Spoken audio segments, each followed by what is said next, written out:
Big Guy Fitness Daily Journal, Day 3. Today was an interesting one, getting up and out of bed. I usually don't have these kind of days, but today was rough. And that's what I'm going to talk a little about. Consistency is the most important thing, especially over 50, because like you start losing muscle early in your 40s, and if you're not building them or trying to do something, and same thing with the weight loss, if you're not going after it on a daily, weekly basis, man, it can turn around quickly. The biggest thing is not to get discouraged, because once you get discouraged or you get down on yourself, that changes the game, and it quickly turns into a spiral. It's happened to me a few times during this process, and it's hard to come out of. So you got to make things easy, light, fun, and if you slip a little, a lot of people do these diets and intermittent fasting and all this stuff, and then when you miss a day, or if you have a cheat day and you see a turnaround of you lose 4 pounds in a week or 3.5 pounds, which is way too much, but if you do that aggressively, and then all of a sudden you have a little cheat meal and it turns out you gain 5 pounds back, and then quickly you'll lose 2, but that evens out to that 3 that you lost, or no, 2. You end up, instead of losing 3 overall, you end up losing 2.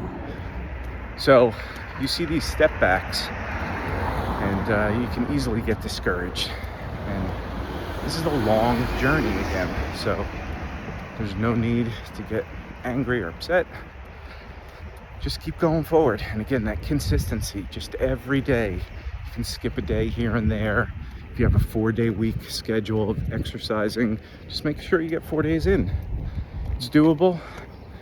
And so for today, I woke up and I just wasn't in a good mood, and I'm always in a good mood. But once a month, maybe I'll get in these weird off moods. But I just forced myself. I did not want to go out today. It was a little gloomy. The sun's been playing tricks and hiding on us later in the day. Right now it's about noon, and the sun just came out a little bit ago.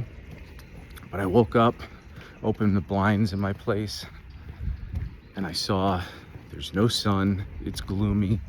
I'm a little exhausted. Just don't want to go out and do this. Then I'm putting on my clothes. I'm looking in the mirror. Not happy with the results that I got yesterday. I was yesterday, but then when I woke up this morning, it just looked different. My early eyes. So anyway, I forced myself to get out, get dressed, and within the first 10 minutes of being out here, I was so excited that I was out here. First, I started really slower than usual. And then the sun started coming out, and the big thing with the sun is we undervalue. We think it's just giving us cancer or burning our skin. We got all these fear things thrown at us. And the positive is vitamin D, but that's it. But there's so much more. It sets so many circadian rhythms in your body. And I feel it all the time. Once I get out, I could be sitting inside doing some work, doing some things, and literally you just don't feel great. And the minute you get outside, just for 10 minutes, that's all it takes, you just feel so. And they say it's just 15 minutes to get all the benefits of the sun daily. So just get out there, sit outside for 15 minutes. It'll change your mood, especially if you're sitting in for a long period of time, say 3-4 hours straight. Just get out. And again, that consistency, just do it. Got to make it fun. You got to make it enjoyable. And it is. It's not this thing that's so hard to do. And especially if you start seeing gains, celebrate those gains. Because that's the one thing, whether you take a picture, that's why I'm doing this whole thing. I'm just trying to document so I could look back and see something that inspires me to go, you know what, that's why I'm doing it. That was a good day. I did it with my guitar stuff. I have a guitar YouTube channel called Guitar Breakdown. If you have any interest, it teaches guitar lessons pretty high-end stuff as far as it's more advanced than beginners, but it still has a lot of stuff in there. But I stopped doing it for years, and I look back at it now, and I'm so glad. I have like 400 videos that I journaled my progress, and I see all these things. I'm like, oh my God, I remember playing that and learning that, and it's just a fun little life journey.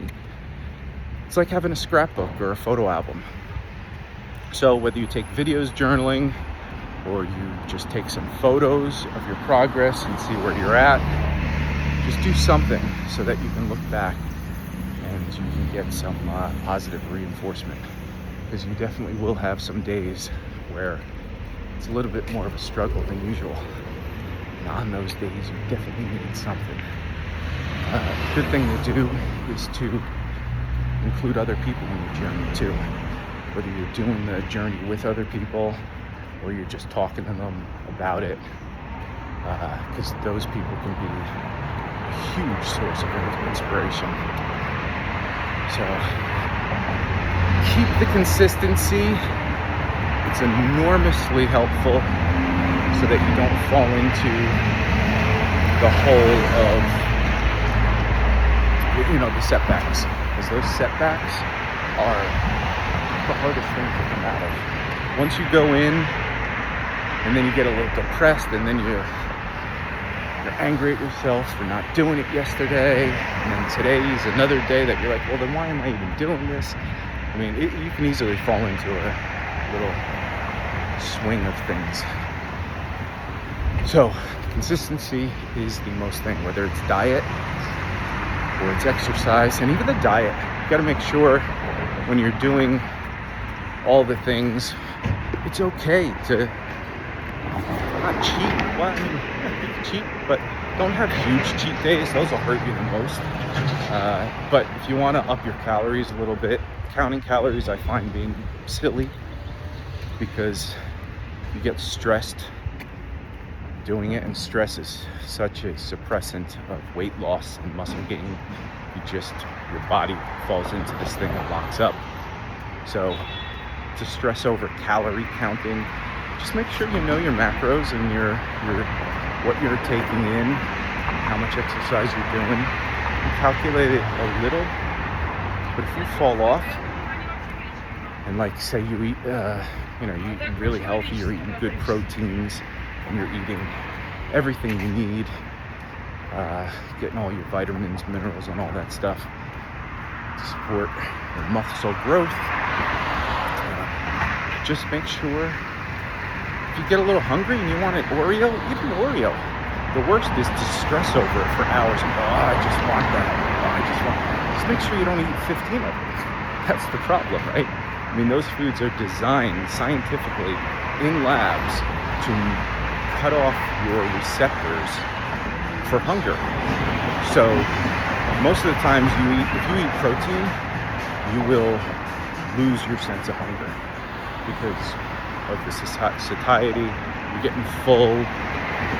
But when you start eating all this processed food, potato chips, that's why you don't just eat one. You eat millions of them, and you can't put it down. Because inside there are chemicals that are cutting off the receptors that say, I'm full. And then you just keep eating and eating, and you get no nutritional value. So that's why they say eat some things that are satiating, like avocados or even apples. Instead of apple juice, eat apples, because there's actually fiber in the skin of the apple. And that causes your body to say, ooh, I'm full. So there's a bunch of little tricks to do that. If you eat pistachios or anything like that, eat them in the shell, because it takes longer to deshell them, which slows down your eating process. Anyway, we're getting on to a totally different subject. Consistency. Just do it, make yourself do it, even if you don't want to do it, and try and make it fun. And that is my daily journal for today. Hope everybody's doing well. If anybody's